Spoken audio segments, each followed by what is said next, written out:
প্রিয় বন্ধুরা, আমাদের আজকে ছাদ বাগানে আমরা উঠলাম। প্রত্যেকটা গাছেই আমাদের, এটা হলো লেবু গাছ। হেমন্ত শেষ, বসন্ত শুরু। সাধারণত হেমন্তকালেই ফুলগুলো ফুটে। এই যে আমার ছাদ বাগান, অনেকগুলো গাছ। এটা হলো পাতাকপি। পাতাকপি যদিও শেষ দিকে, কিন্তু আমরা এখন, কারণ শেষ দিকে লাগানো হয়েছে তো। এটা হলো কমলা গাছ। কমলা গাছে ফুল ধরছে, কিন্তু দুঃখের বিষয় হলো খুবই টক, ভয়াবহ টক কমলা। এটা হলো লেবু গাছ, ফুল আসছে। হেমন্তকালেই ফুল আসছে, এখন তো বসন্ত ফল আসবে। এটা মোটামুটি বছর দুই ধরে অনেক লেবু। আমার লেবু কেনা লাগে না, প্রচুর লেবু হয়। এটা হলো আপনার বড় জাম্বুরা বলতে পারেন, অথবা বড় মালটা, খুবই সুস্বাদু, অনেক ফুল ধরছে। এটা 2 বছর ধরে ফল পাচ্ছি আমরা। এ হলো টমেটো গাছ। টমেটো গাছ, এটা হলো ক্যাপসিকাম। এটা হলো আপনার এই যে পাতাকপি, প্রচুর পাতাকপি এসে। এটা টমেটো গাছ, টমেটো ফুল ধরছে। এই যে প্রচুর আপনার হচ্ছে। এটাও কমলা গাছ, এটা নতুন ফুল উঠছে, এর আগে হয় নাই, অনেক দিন পরে হয়েছে। ভাবছিলাম এটা কেটে ফেলবো, তো অর্ধেক ঠাল কাটছি। এই যে দেখেন বন্ধুরা, অর্ধেক ঠাল কাটছি, যে রাখছি যদি হয়। তো এবার হয়ে গেছে। হ্যাঁ, এটা হলো ছোট কাগজি লেবু বলে আমাদের ভাষায়, আঞ্চলিক ভাষায় কাগজি লেবু। এটা প্রচুর ফল আসছে। পাশাপাশি নিচে পাতাকপি লাগাইছি। পাতাকপিগুলো দেখছেন, অনেক ভালো সুন্দর পাতাকপি হচ্ছে। এটাও আপনার ফল আসছে, লেবু গাছ।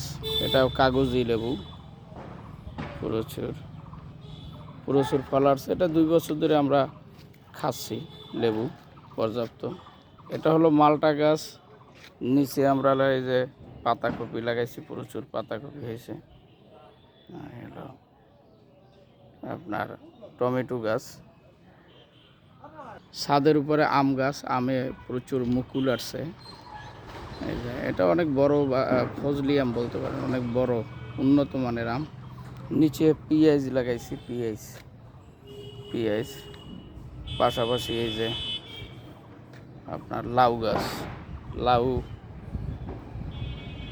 লাউ ফল হয় না তেমন একটা, ফলগুলো মার খেয়ে গেছে, তো শাক খাওয়া যায়। এটাও আম গাছ, আমে মুকুল আসছে, এটা নতুন। পাশাপাশি এখানে পাতাকপি লাগাই দিছি।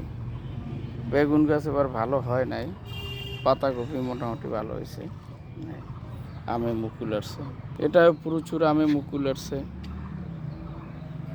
পর্যাপ্ত মুকুল আসছে। এই যে পাশাপাশি নিচে পাতাকপি লাগাই দিছি। পাতাকপিগুলো খুবই এবার সুন্দর হয়েছে, অনেক পাতাকপি। এই যে আমে মুকুল আসছে। এটা বড় বড় আম হয়, একটা বড় বড় আম, বিগ সাইজের। পাশাপাশি এইটাও আমরা পাতাকপি দিছি, ভালোই হয়েছে, অনেক পাতাকপি। এটাই হলো আপনার পেঁয়াজের কলি, পেঁয়াজ লাগাইছি, ভালোই হয়েছে পেঁয়াজ। এটা হলো লিচু গাছ, পর্যাপ্ত ফুল হয়েছে। এর আগে হয়েছে হালকা পাতলা, কিন্তু এবার মাশাআল্লাহ অনেক ফুল আসছে, দেখা যাক কি হয়। এটা বড়ই গাছ, খুবই সুন্দর, ভালো বড়ই হয়েছে এবার, অনেক সুস্বাদু। তো গাছটার পাতা ঝরে যাচ্ছে, নতুন পাতা নিবে। এটা জাম্বুরা গাছ, গাছটা ভালো হয়েছে, কিন্তু ফল এখনও আসে নাই, দেখি কি হয়। এটাও আম গাছ, ফজলি আম। এটা অনেক বড় জাতের আম, ছাদের উপরেই। হ্যাঁ, নিচে মিষ্টি আলু লাগাই দিছি। গত বছর অনেক প্রচুর মিষ্টি আলু হয়েছে। এই যে পাতাকপি লাগাই দিছি, এটাও পাতাকপি হয়েছে ভালোই। মরিচ গাছ লাগাইছি, তেমন একটা হয় নাই। লাউ লাউ পাতা হয়েছে, কিন্তু মাগার লাউ হয় না, নষ্ট হয়ে যায়। এই যে কী রোগ হয়েছে জানি না, নষ্ট হয়ে গেছে। লাউয়ের অবস্থা দেখছেন প্রিয় বন্ধুরা, লাউ মরে যাচ্ছে। কোনো প্রতিকার থাকলে পরামর্শ দিয়েন। এই যে পাতাকপি হয়েছে ভালো। গাছটা জাম্বুরা গাছ, কিন্তু এখনও ফলন আসে নাই। এটা হলো রসুন গাছ লাগাইছি, রসুন। এটা মেহেদি গাছ, পাশাপাশি টমেটো, পাশাপাশি পাতাকপি।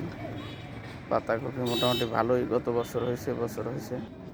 এটা আলু, আলু গাছ, মিষ্টি আলু। এটা একটা ইয়া ছিল, পেয়ারা গাছ ছিল, ওটা মারা গেছে।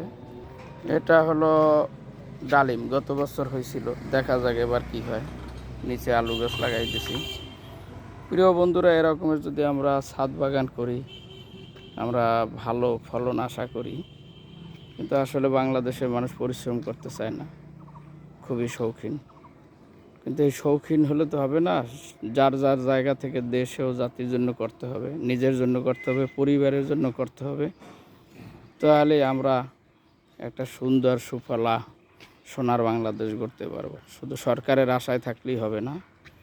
সবাই আমরা সরকারের আশায় থাকি, সরকার তো আসলে সুশাসন প্রতিষ্ঠা করবে।